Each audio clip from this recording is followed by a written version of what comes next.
Jay a franchise-altering weapon when targeting him in a trade?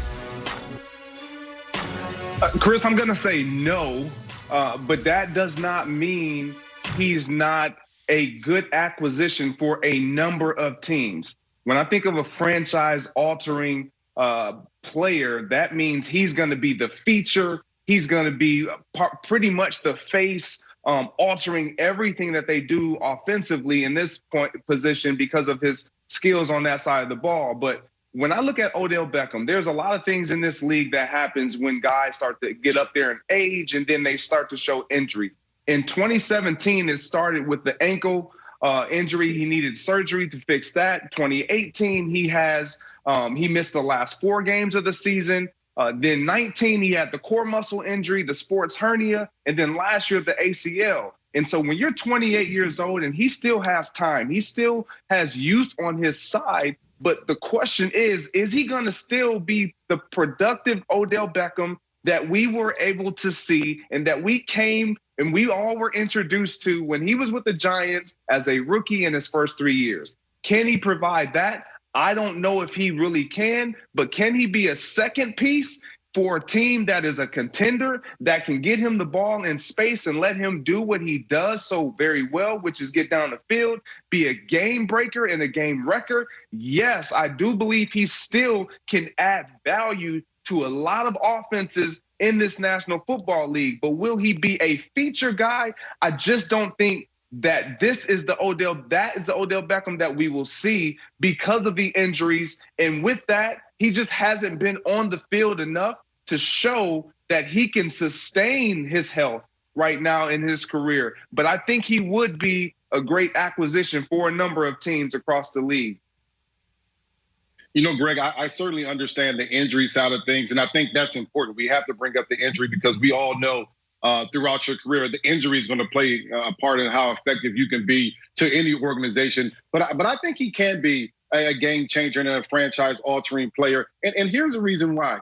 And first of all, he has to go to the absolute correct situation. He has to go to a situation that's already pretty much ready-made. They just need the right receiver. But I compare it to what Stephon Diggs was able to do this year in Buffalo. Was Stephon Diggs a altering guy in Minnesota? He was a good player, really good player, but I didn't view him as a franchise-altering guy. He goes to Buffalo, a great situation, great culture presented by Sean McDermott, a great character in that locker room. Leslie Frazier in that defense, Tre'Davious White, that defense was really, really good. Offensively, they needed a guy that can be that game breaker, a guy that can open things up similar to Odell Beckham Jr., and they got Stephon Diggs. They needed a guy they can throw the ball to consistently. 166 targets he got this year. And he took Josh Allen, a quarterback that was developing, from 3,000 yards in 2019 and 20 touchdowns to this year of just about 4,500 yards and 37 touchdowns. He was able to open that field up, be a receiver that the quarterback can depend on week in and week out, every single route, throwing the ball up to him, throwing deep, throwing intermediate routes as well. I think Odell Beckham Jr. can bring that to a football team, provided, again, that it's the right situation, not a situation where you're rebuilding, but put them in a situation where your team already has the right character, already has the right culture. They just need a guy that can go out there and make plays. And I think in that situation, Odell Beckham Jr. has the ability to excel. Yeah, I'm going to give you guys a few teams where I think he could alter their destiny. One, how about Baltimore? You know, Lamar Jackson needs a big play receiver. And OBJ, you know, can make up for some bad throws by the quarterback because we know he can go get the ball. And he also can turn a short route into a game-breaking play. So I would love to see OBJ. It's time for them to get Lamar the weapons. We always talk about, you know, is he a great passer? Can he throw outside the numbers? But as you mentioned, Brian, you saw what a great receiver Stephon Diggs can do for a young quarterback. We saw it in Arizona with DeAndre Hopkins and what he did for Kyler Murray. I'd like to see Lamar get a receiver like that before I say, oh, you know what, he can only hit the tight end. He can only throw it in the middle of the field. So I think that would be a good one. I think San Francisco, if they go ahead and get Deshaun Watson. I don't like OBJ there with Jimmy Garoppolo. I wonder if his personality would be too strong and Garoppolo would feel like forced to get it to OBJ. Kind of like I thought Baker was, before OBJ went down.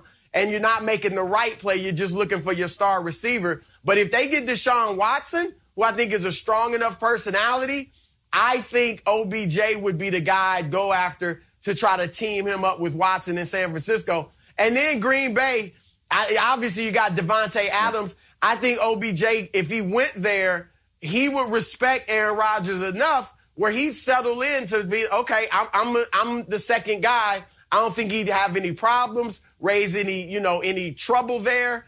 And I think he'd be a great compliment to Devontae Adams, Greg. I like all those teams. I like the San Francisco 49ers with or without Jimmy Garoppolo. And that is because of Kyle Shanahan and his ability to schematically scheme guys open individually within their scheme. So not going outside of what they do, but taking a player, an individual, and seeing what he does best and putting him in position to win. Odell Beckham, I believe, would thrive in that situation. And then you mentioned the Green Bay Packers. In my opinion, that's one of the front runners for me because of his Aaron Rodgers' ability to just get the ball to his playmakers and extend the play and be off script. Kind of the way Odell Beckham likes to play. He's not a real rhythm receiver where he's going to run every route on the route tree and just be in the pocket and you're 3-step drop, 5-step drop, and it's like hit him, hit him, hit him.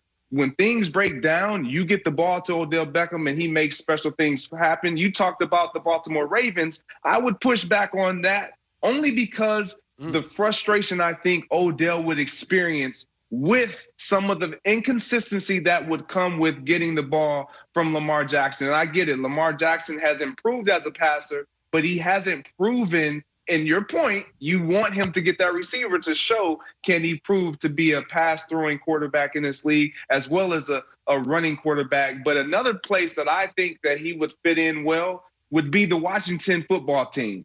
Alongside Terry McLaurin, I think they have some nice pieces defensively. They are great. They will get the ball back to that offense. Quarterback position, I think Taylor Heineke could be their guy. And he has a lot of confidence after what he was able to do in that postseason game and that showing. But McLaurin getting another sidekick, a consistent, valuable guy that he can learn from, and that can still even the playing field for him, that would be something to watch, Westbrook. Yeah, I'm not in favor of the Washington football team only because they don't have an established quarterback. Taylor Heineke played well in that one playoff appearance. But Odell Beckham Jr. needs to go to a place where they have an established quarterback that's going to say, hey, you run this route at 12 yards, you do your thing, and I'll find a way to get you the football. That's why I like Green Bay a bunch. You mentioned the Ravens, and this is what I think he can help. Odell Beckham Jr. can help the Ravens. He's going to do a couple things. He's going to give Lamar Jackson that established receiver that defenses have to respect. So now they have to respect the pass game a little bit, and Lamar Jackson's going to have to be better at the quarterback position. But it's also going to force Greg Roman to be more versatile with that offense. It's going to force him to open things up. Or now you're going to have John Harbaugh wondering, why aren't you throwing the ball? Why aren't you getting the ball to one of our most explosive players on offense? And so I think it will open things up for the Ravens in the way that they certainly need to.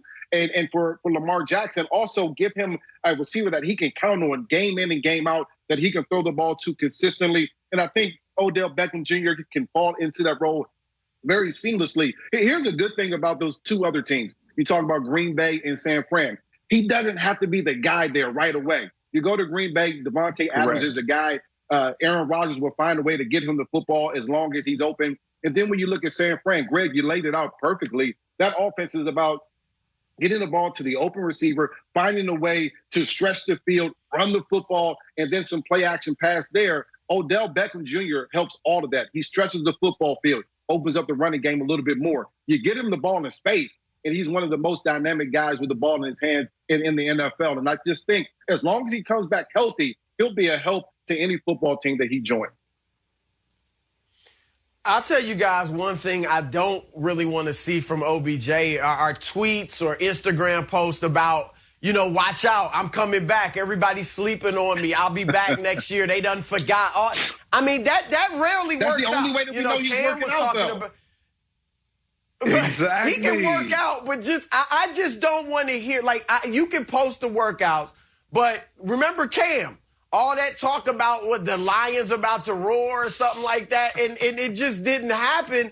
And OBJ was talking before last season too. I get that that's his personality. I don't mind guys being braggadocious like that, but I just think at this point with all